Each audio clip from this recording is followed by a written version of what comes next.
Hello YouTube, Mobile Technology Reviews here, and today I'm going to be doing an updated software review on my TrackPhone LG840G. So this device runs a proprietary operating system. It's a Java operating system customized by LG. We'll start off by taking a look at the lock screen. It has your time and your date, and this little slider so you can unlock it. And when you first unlock your device, you're brought to one of three home screens, the widget home screen. If you press this little arrow in the lower right hand corner, you're brought to a selection of widgets, which you can then drag up onto the home screen. If you swipe to the left, you're brought to your shortcut home screen, which consists of 9 customizable shortcuts. And then if you swipe again, you're brought to your favorite contacts home screen, which where you can add contacts so you can easily message them or call them, etc. Now down here at the bottom you have 4 stationary icons. You can't change them, you can't customize them. This is the dialer. This is your contacts, which I'm not going to show you. And this is your messaging, which I'll show you later. And this little dice-like icon brings you to your main menu. Now up here at the top you have your status bar, which consists of your service strength, your Wi-Fi signal, as this device does have Wi-Fi. And this is your little icon that determines whether your device is on silent, vibrate, or normal, your battery indicator, and your clock. And if you touch right here on the black bar, a little drop-down menu comes down. You can access the music player, toggle Bluetooth on and off, turn your alarm on and off, adjust your ring or vibration, and toggle Wi-Fi on and off. Now, back down here, click this, brings you into our main menu. 3 pages.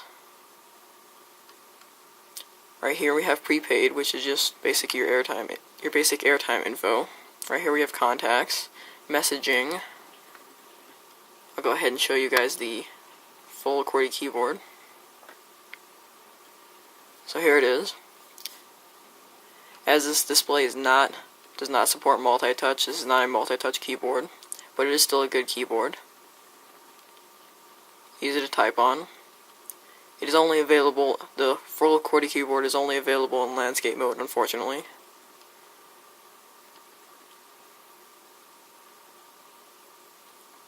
This is your dialer, which I already showed you. Your recent calls, just a basic call log. Games and apps. This phone is capable of Java games and apps.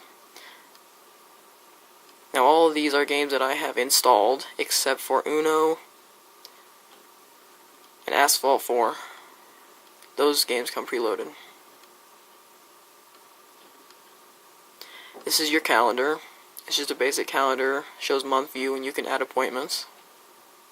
This is your camera. I'll show you the user interface of the 2 megapixel shooter. Right here, this has access to your basic settings, your white balance, your night mode, your timer, and you have various color effects you can change. This is your brightness toggle. Right here you can change the resolution all the way from 2 megapixels down to QVGA resolution. Right here you have your zoom function, and while this device is in 2 megapixel mode you cannot zoom, but if you change it to anywhere below that you can zoom. Of course right here you have our shutter button, and right here is our shortcut to our gallery. If you touch right here, you're brought to the video recording mode. Same effects there. Brightness. And while in video mode you can zoom. It has up to a 2x zoom while in video mode, and you can either do that via the on-screen controls or the volume rocker. So pretty basic camera. The interesting thing is that it has a shortcut to the camera and to the video camera, even though you can access the video camera through the camera application. So that's not too useful, but it's there. So the alarm is just your basic alarm. I'll skip browser, I'll show you guys that later. Here's your settings. You can basically just change your phone settings, your wallpaper, etc. This does have an email client on it. It works for most basic services, Gmail, Yahoo, etc. SNS is social networking services, which consists of Facebook, Twitter, and MySpace. They're fairly decent applications. has a pretty nice voice recorder on it. The one thing I do like about this device is that it does include a file manager, something that a lot of Android phones don't include. This is your internal memory, and if you switch over here, this is your SD card. And this does support SD cards up to 16 gigabytes. Right here is your gallery. Show you some of the pictures taken with the 2 megapixel camera. As you can see, it takes decent pictures for the low megapixel count. Right here is your music player, which is pretty nice as far as looks and user interface wise, but as far as performance and how speedy it is, it's lags a lot, so that's that. Here's your notepad, just your basic notepad, and then you can use the full QWERTY keyboard to type notes. Audio here is just some of your ringtones and your songs that you have on it. Your video player is just where it stores all your videos. And this is capable of playing movies, but they have to be at QVGA resolution and MPEG-4 format. Right here we have sound settings.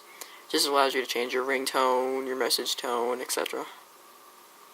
This is your Wi-Fi. I'm not gonna let you see, but you can just turn on Wi-Fi basically and connect to your network. Pretty basic there. Bluetooth. This is an older version of Bluetooth. I'm not 100% sure which version it is, but it's definitely not the newest. Pretty basic there. And then basically on this page we have our tools, our calculator,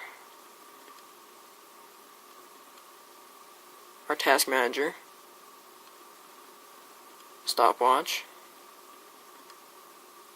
our tape calculator, unit converter, and our SIM app, which just allows you to unlock your SIM card. So now I gotta show you the browser, and obviously this isn't taking minutes because I am connected to Wi-Fi. This is a pretty basic TracPhone browser. Down here at the bottom we have our tabs. Right here we have our zoom controls. Because this device does not support multi-touch, you can't pinch to zoom. You can either use those controls or the volume rocker to zoom. Right here we have our reload button. This brings us to our bookmarks. And this brings us into full screen mode, which does allow for a little bit more screen real estate while browsing the web. Now as far as scrolling goes, it is pretty fluid on this device.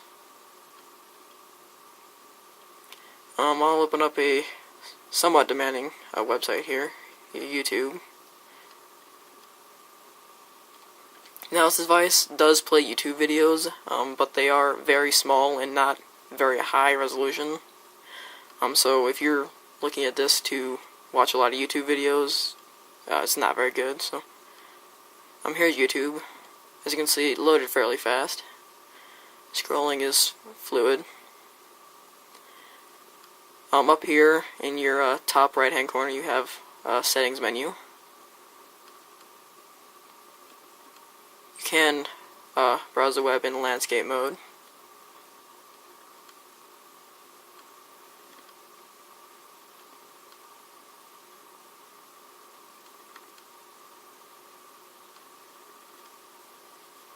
So overall, this browser is pretty nice. It'll open up most pages with no problem over Wi-Fi. I have not been able to try this browser over TracPhone's 3G. This phone does support 3G data speeds. I do not get 3G, T-Mobile's 3G in my area, so I can't test it out, unfortunately. But there's your browser. In my browser comparison, just click the link to see that. I compared the stock browser with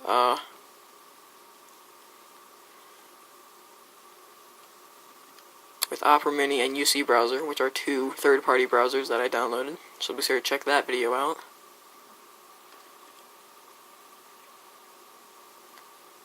Games on this device play pretty well. I'll go ahead and show you guys Doodle Jump. And these, well, if you first install a Java application, when you first get this phone, it'll have a little keypad at the bottom with like a navigational D-pad, like OK buttons. You can see my video. It's called LG A40G How to Remove Java Virtual Keypad. That tells you how to remove that. But anyway, here's Doodle Jump. This device does not have an accelerometer, so you can't obviously go like this. You have to touch the sides of the screen to move left and right. It does take kind of a while to load. That's due to the fairly slow processor.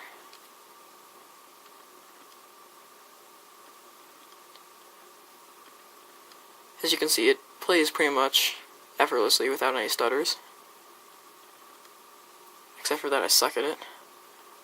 Anyway, there's a gaming sample of the gaming on the LG A40G.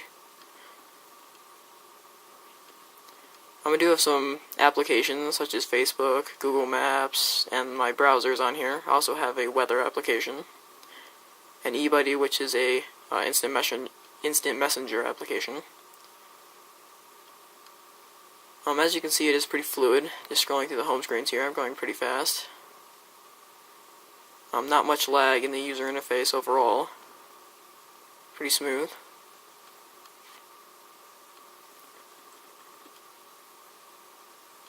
This user interface is extremely similar to Android, where it has home screens and then an app drawer. As you can see, these three capacitive touch buttons do light up fairly bright.